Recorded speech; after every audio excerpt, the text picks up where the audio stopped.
everybody, happy Wednesday and happy Valentine's Day also. I always love when Ash Wednesday and Valentine's Day fall on the same day because even though Ash Wednesday is intended to be a reminder of our mortality, it's also a reminder that we are beloved by God, God who chooses to enter into relationship with us in our mortality and in our finitude. So we are dust, and to dust we shall return, but we are beloved dust, and that's important for us to remember on a day like today. So it's a nice confluence of days. I also want to talk to you about Lent coming up, and I'm hoping that you have thought about a Lenten discipline you might take on.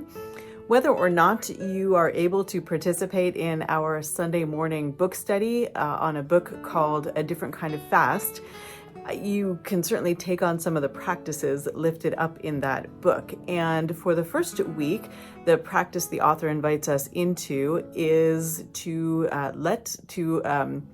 fast from multitasking, which is another way of the author's way of inviting us into being present to what we are doing in the moment. And I don't know about you, but I am definitely guilty of multitasking. Sometimes I find myself talking to my spouse on the phone while I'm playing a game on my iPad, or trying to write a sermon while also deal with the dog on the porch or outside, or just all kinds of different ways. Watching a video while I do the dishes or cook dinner. And her invitation is to stop doing that and to simply be present. And even having spent time this morning thinking about that, reflecting on that idea, meditating on that idea, committing to that idea, I went for a walk and I practiced being present on my walk and to what I was seeing. But then I came into the house and I stood on the stairs to stretch. And the first thing I did was whip out my phone and start looking at it. And then I thought, no, put that down. You don't need to look at your phone right now.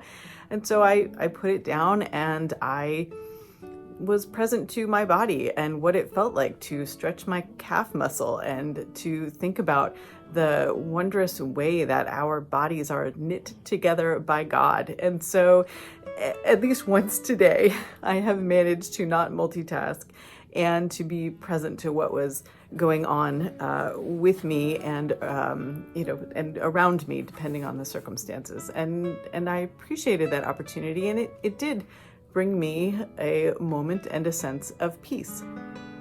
There's another book that I'm savoring over time. It's called This Here Flesh, and it's by Cole Arthur Riley, and it's a series of reflections that she offers, which are semi-autobiographical in nature, spiritual reflections.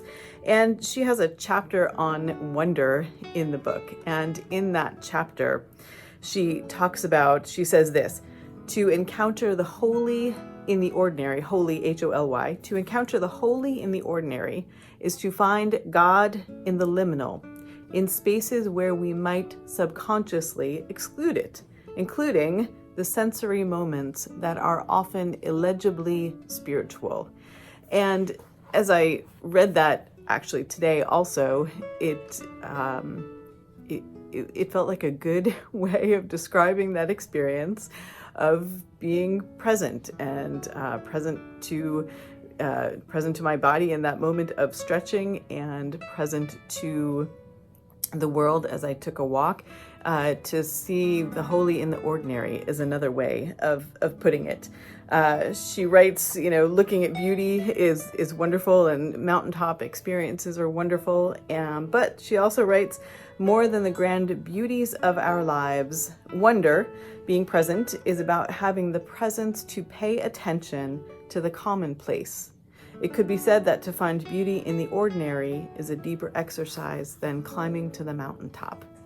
And again, these two Lenten practices combined, ceasing multitasking in order to be present in the moment, and then have an experience of wonder, hopefully, in the moment as we are present. It's not going to happen every moment, but it's happened more today as I've tried to be cognizant and aware than it has happened on days that I'm not aware. So I leave you with that for a Ash Wednesday, Valentine's Day reflection, and I hope that you find your Ash Wednesday and your Lenten experience journey a blessed one as you are present to God and to your neighbors. Thanks a lot for listening. Bye.